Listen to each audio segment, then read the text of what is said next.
നമസ്കാരം പ്രിയപ്പെട്ട സുഹൃത്തുക്കളെ, ജസ്റ്റ് ലൈക്സ് ടിവിയുടെ പുതിയൊരു വീഡിയോയിലേക്ക് സ്വാഗതം. ക്ഷുഭിത യൗവനത്തിന്റെ ആത്മസംഘർഷത്തിന്റെ സ്വാഭാവിക മുഖങ്ങൾ തന്റേതായ ശൈലിയിൽ പകർത്തിയ നടൻ സുകുമാരന്റെ ഓർമ്മയായിരുന്നു കഴിഞ്ഞ ദിവസം. കാസർഗോഡ് ഗവൺമെന്റ് കോളേജിൽ ഇംഗ്ലീഷ് അധ്യാപകനായി ഒരു വർഷം കൊണ്ട് കോളേജിലെ മുഴുവൻ വിദ്യാർത്ഥികളുടെയും സഹപ്രവർത്തകരുടെയും പ്രിയങ്കരനായി മാറുവാൻ സാധിച്ച വ്യക്തി അതാണ് സുകുമാരൻ.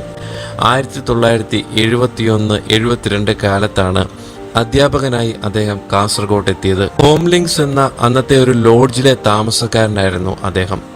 ഇളം നിറങ്ങളിലുള്ള ചെക്ക് ഷർട്ടും പാൻസുമായിരുന്നു അദ്ദേഹത്തിന്റെ വേഷം. ഇംഗ്ലീഷ് ഭാഷയുടെ സൗന്ദര്യം അന്ന് കോളേജിലെ ചർച്ചാ വിഷയമായിരുന്നു. 1972 കാസർഗോട്ടിൽ നിന്ന് തിരുവനന്തപുരത്തേക്ക് അധ്യാപകനായി പോയ ഈ വ്യക്തിയുടെ ആദ്യ സിനിമ നിർമാല്യമാണ്. 73 ഈ സിനിമ പുറത്തിറങ്ങിയത്. ഒരു തലമുറയുടെ ക്ഷുഭിത യൗവനത്തിന്റെ പ്രതീകമായിരുന്നു സുകുമാരൻ. ആരുടെ മുന്നിലും പറയാനുള്ളത് മുഖത്തു നോക്കി പറഞ്ഞ സുകുമാരന്റെ കഥാപാത്രങ്ങളെ അന്നത്തെ പ്രേക്ഷകർ വളരെ പെട്ടെന്നാണ് നെഞ്ചിലേറ്റിയത്. ഭാഷയിലുള്ള കൈയടക്കമാണ് സുകുമാരനെ വ്യത്യസ്തനാക്കിയത്. ചടുലമായ സംഭാഷണങ്ങളിലൂടെ അദ്ദേഹം കാണികളെ സ്വാധീനിച്ചു. സിനിമയിൽ തിരക്കുള്ള കാലത്ത് തന്നെ 2 ചിത്രങ്ങൾ നിർമ്മിക്കുകയും ചെയ്തു. KG ജോർജ് സംവിധാനം ചെയ്ത ഇരകളായിരുന്നു ആദ്യത്തേത്. 1985 മികച്ച 2ാമത്തെ ചിത്രത്തിനുള്ള പുരസ്കാരം ഈ ചിത്രം നേടി. തന്റെയും ഭാര്യ മല്ലികയുടെയും പേരുകളിലെ ആദ്യാക്ഷരങ്ങൾ ചേർത്ത് MS ഫിലിംസിന്റെ ബാനറിലായിരുന്നു ഇരകൾ നിർമ്മിച്ചത്. പടയണിയായിരുന്നു അടുത്ത ചിത്രം. TS മോഹൻ സംവിധാനം ചെയ്ത ഈ ചിത്രം മക്കളായ ഇന്ദ്രജിത്തിന്റെയും പൃഥ്വിരാജിന്റെയും പേരുകൾ ചേർത്തുള്ള ഇന്ദ്രരാജ് ക്രിയേഷൻസിന്റെ ബാനറിലായിരുന്നു ഒരുക്കിയത്. ക്ഷുഭിത യൗവനത്തിന്റെ ആത്മസംഘർഷത്തിന്റെ സ്വാഭാവിക മുഖങ്ങൾ തിരശ്ശീലയിൽ തനിമയോടെ തന്റേതായ ശൈലിയിൽ പകർത്തിയ സുകുമാരൻ എന്ന നടൻ ഇപ്പോഴും മലയാളികളുടെ മനസ്സിൽ അർഹിക്കുന്ന സ്ഥാനത്തോടെ നിലനിൽക്കുന്നു. മലയാള സിനിമയിലെ ഒരു തികഞ്ഞ സിനിമാ കുടുംബം എന്ന് വിശേഷിപ്പിക്കാവുന്നതാണ് സുകുമാരന്റെ കുടുംബം. ചലച്ചിത്ര നടിയായിരുന്ന മല്ലികയെ 1978 ഒക്ടോബർ 17 സുകുമാരൻ വിവാഹം കഴിച്ചത്. മക്കൾ ഇന്ദ്രജിത്തും പൃഥ്വിരാജും ഇന്ന് തങ്ങളുടേതായ മേൽവിലാസം സൃഷ്ടിച്ചവരാണ്. ഇന്ദ്രജിത്തിന്റെ ഭാര്യ പൂർണിമയും അഭിനയ ലോകത്തുണ്ട്. ഇവരുടെ മകൾ പ്രാർത്ഥന ചലച്ചിത്ര പിന്നണി ഗാനരംഗത്ത് സജീവമായി കഴിഞ്ഞു.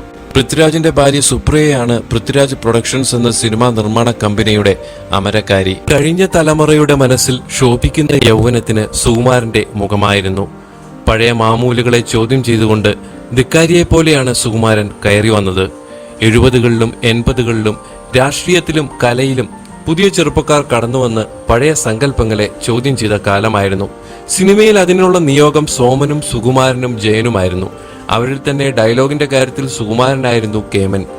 മേലാളന്മാരുടെ മുഖത്തു നോക്കി 4 വർത്തമാനം പറയാൻ ധൈര്യപ്പെട്ട സുകുമാരനെ യുവതലമുറ താരമാക്കി. അർത്ഥമറിഞ്ഞില്ലെങ്കിലും സുകുമാരന്റെ ഇംഗ്ലീഷ് ഡയലോഗുകൾ കേട്ട് അവർ കോരിത്തരിച്ചു.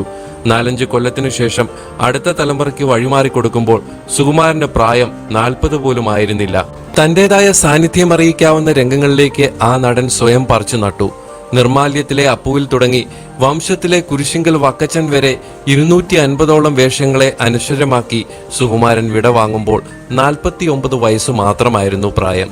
തന്റെ അഭിനയ ജീവിതം 4 നൂറ്റാണ്ട് തികയ്ക്കാനിരിക്കെയായിരുന്നു വിയോഗം. പൊന്നാനി താലൂക്കിലെ എടപ്പാളിലുള്ള പൊന്നാങ്കുഴി തറവാട്ടിലെ അംഗമാണ് സുകുമാരൻ.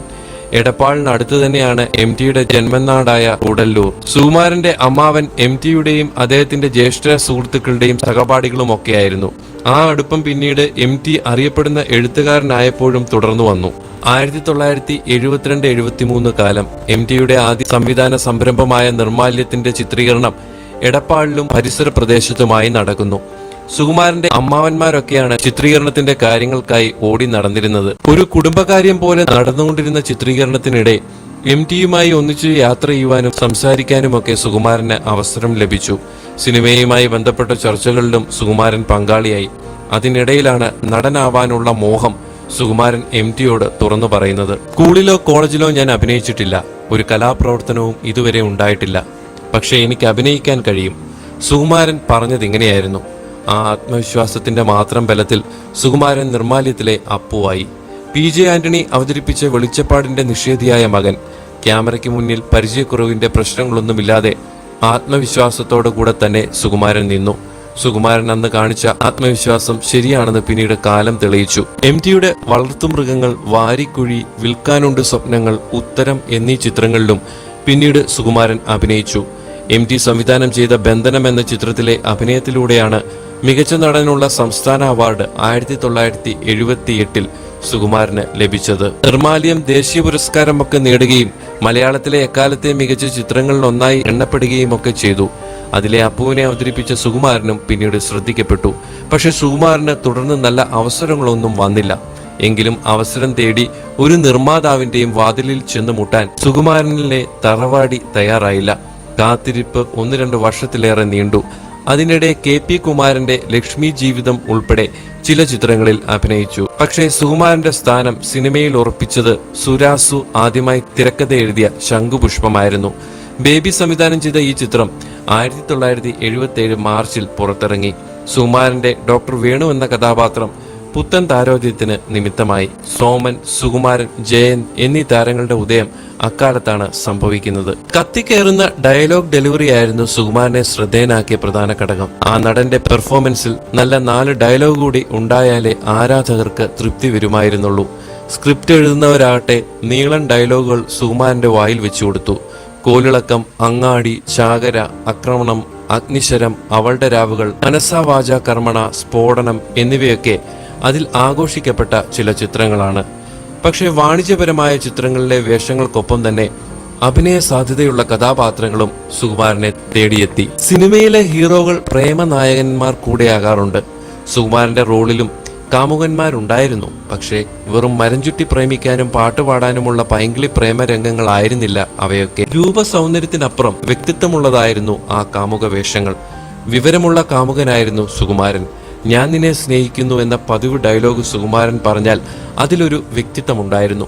മലയാളത്തിലെ അക്കാലത്തെ വലിയ ക്യാമ്പസ് ഹിറ്റായ ശാലിനി എന്റെ കൂട്ടുകാരി കണ്ടവർ കോളേജ് അധ്യാപകനായ ജയദേവനെ മറക്കുകയില്ല. മമ്മൂട്ടി, മോഹൻലാൽ തുടങ്ങിയ പുതിയ താരനിര ഉയർന്നു വന്നതോടെ സോമൻ, സുകുമാരൻ തുടങ്ങിയവർക്ക് നായകരിൽ നിന്ന് പിന്മാറേണ്ടി വന്നു. പ്രതിനായകൻ പോലും ആവേണ്ടി വന്നു ഇവർക്ക്.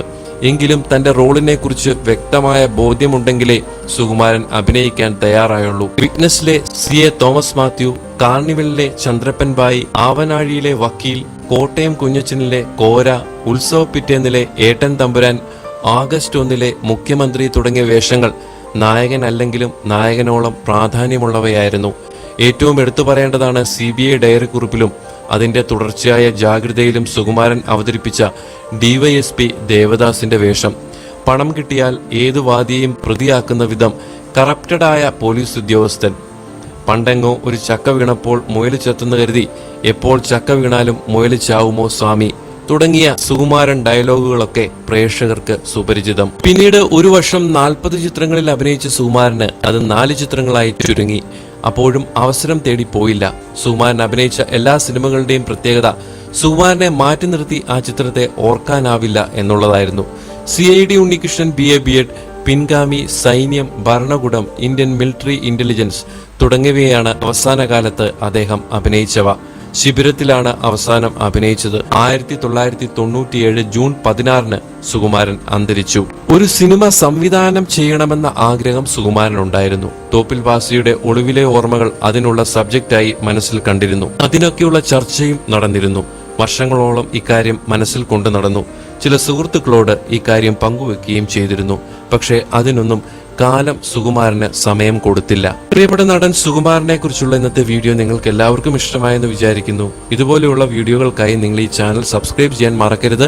അതുപോലെ തൊട്ടടുത്തുള്ള ബെൽ ഐക്കണും അമർത്തുക. അടുത്ത വീഡിയോയിൽ കാണും വരെ എല്ലാവർക്കും നന്ദി, നമസ്കാരം.